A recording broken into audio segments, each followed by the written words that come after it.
আমি আজকে এখানে অন রেকর্ড বলে গেলাম, কিয়ামত পর্যন্ত গণতন্ত্রের মাধ্যমে পৃথিবীতে কোথাও ইসলামী শাসন প্রতিষ্ঠিত হবে না, কিয়ামত পর্যন্ত প্রতিষ্ঠিত হবে।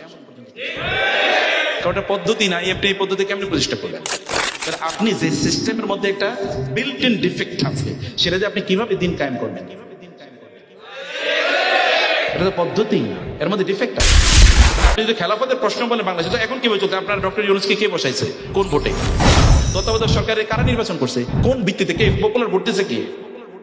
অর্থাৎ vote is not the only way of electing or selecting, it is not the only way. যদি আপনার একমাত্র গোল থাকে যে আমি এই মাধ্যমে বা এটাই আমার একমাত্র লক্ষ্য উদ্দেশ্য, তাহলে you have lost your way, পথিক তুমি পথ হারিয়েছো। প্রফেটিক ওয়ে কি? সুন্নাহ পদ্ধতি কি? আল্লাহ রাসূল কি পদ্ধতি দিয়েছেন, সে পদ্ধতি নিয়ে আপনাকে চিন্তা করতে হবে। সেটা হলো খেলাফা। এর মধ্যে এর বাইরে আর কোনো সিস্টেম নাই, এর বাইরে আর কোনো সিস্টেম নাই। সেটাকে তৈরি করার জন্য আপনাকে কাজ করতে হবে। কাজ করবেন কোথায়? আচ্ছা, গণতন্ত্র পদ্ধতি হারাম, এই পদ্ধতিতে ইসলাম কায়েমের চেষ্টা করা উচিত নয়। তাহলে এর বিকল্প পদ্ধতি কি এদেশের প্রেক্ষাপটে? বিকল্প পদ্ধতি থাকলে এর রোডম্যাপ কি? এর জন্য আপনারা আলেম সমাজের ভূমিকা কি, আর আমাদের মতো সাধারণ মানুষের ভূমিকা কি? দেখুন, গণতন্ত্রের কথা আমরা কেন বলি? গণতন্ত্র ভালো করে খেয়াল করুন। দিনাজপুর মেডিকেল কলেজের ছাত্ররা বাংলাদেশের সিটিজেনশিপ যদি আমরা A B C D E F বলি, তাহলে কোন ক্যাটাগরি বলেন? এ। কোনো সন্দেহ আছে? কোনো সন্দেহ নাই। মানে দিনাজপুর মেডিকেল কলেজের ছাত্রদের ভোট এবং ওই যে একজন গাঁজাখোরের ভোট, এই দুই ভোটের মধ্যে পার্থক্য কি?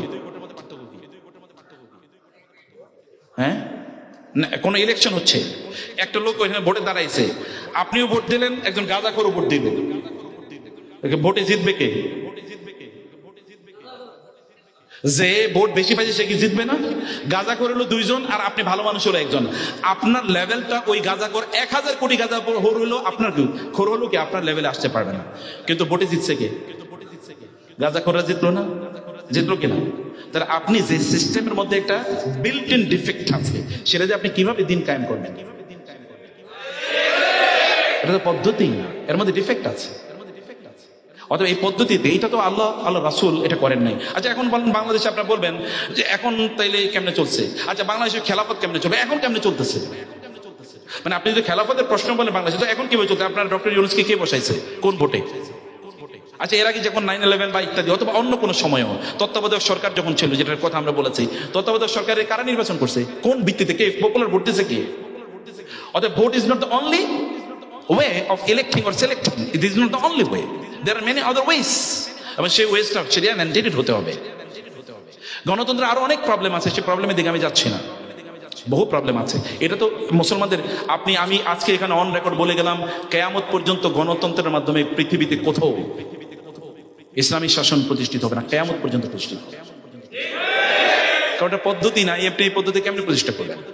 তাহলে বিকল্প আমাদের তৈরি করতে হবে। বিকল্পটা কি? এখন 2 নম্বর প্রশ্ন, তাহলে এখন এক্সিস্টিং যে অ্যাভেলেবল যে অবস্থা আছে, এখানে আমাদের করণীয় কি? হ্যাঁ, এখানে মন্দের ভালো যেটা আছে এটা আপনি করেন। যেমন আপনার এলাকায় ধরেন একটা নির্বাচন, একটা এক্সাম্পল বলছি, আপনি নির্বাচন না দিলে কি খারাপ লোক মানে ভালো লোক জিতে যাবে? না।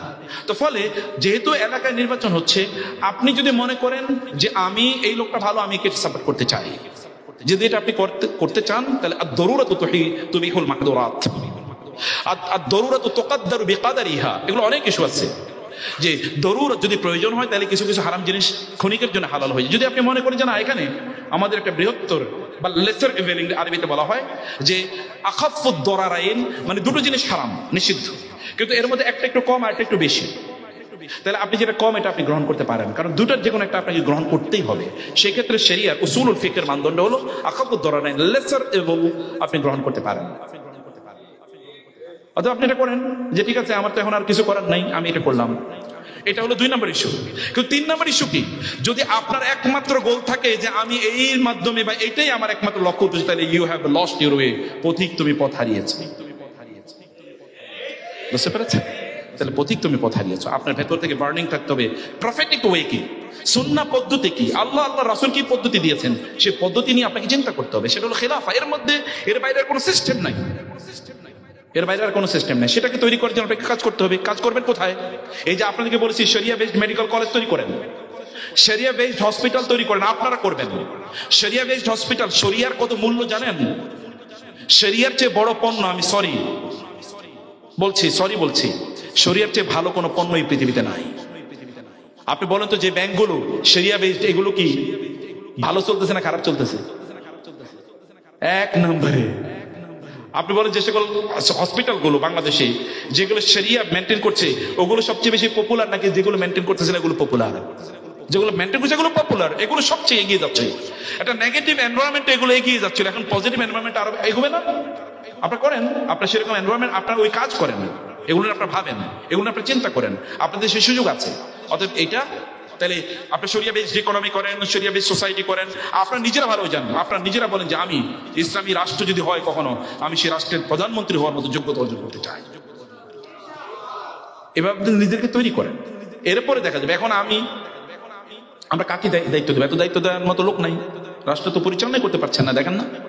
সে কারণে আপনাদেরকে এই জায়গাটাকে আপনাদেরকে যোগ্য করেন না, আপনার নিজকে তৈরি করেন, আপনার পরিবারকে তৈরি করেন। প্রত্যেকটা পরিবার, যদি আমরা এখানে মেডিকেল কলেজে 400 স্টুডেন্ট আছি নাকি? এই মেডিকেল কলেজে কত স্টুডেন্ট আছে?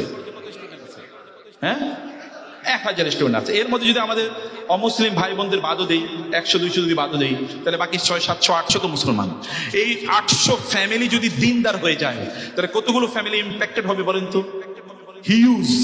আর আপনি যদি দিন প্র্যাকটিস করেন, আপনার কাছে যারা রোগী হিসেবে আসবে এরা প্রত্যেকেই তো মুসলমান হয়ে যাবে, কারণ আপনি আসার পরে তাকে দিনই কথা বলবেন, শরিয়ার কথা বলবেন, আপনি তাকে লাভ আসা তোহর ইনশাআল্লাহ বলবেন, রব্বান নাস আজবিল বাস বলবেন, তার একটু সাহায্য করবেন, টাকা না থাকলে নেবো না ভাই, তুমি তো টেনশন করো না। এই লোকগুলো তো এমনি মুসলমান হয়ে যাবে। সমাজ, তাহলে পরিবার, ব্যক্তি, পরিবার, সমাজ। সমাজ যখন ইসলামিক হয়ে যাবে, তখন আর খেলাফতের কথা কারোর বলা লাগবে? বুঝছেন কেনা? তখন কি আর কারোর বলা লাগবে? তো বলা লাগবে না। অতএব আমরা সেটা করতে হবে, এই সিস্টেম ছাড়ার কোনো সিস্টেম নাই।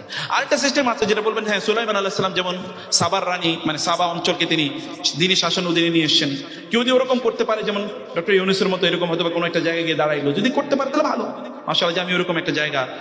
কিন্তু ইলেকশনের এই প্রসেসে এই সাধারণ মানুষদের দিয়ে এবং মানে ইয়েদের তৈরি, মানে খ্রিস্টানদের তৈরি অথবা নাস্তিকদের তৈরি কোন একটা ব্যবস্থা দিয়ে এরপরে আপনি এটাকে দিন প্রতিষ্ঠা করবেন, এইটা স্বপ্নেও দেখেন, এগুলো কোনোদিন কাজে লাগবে না।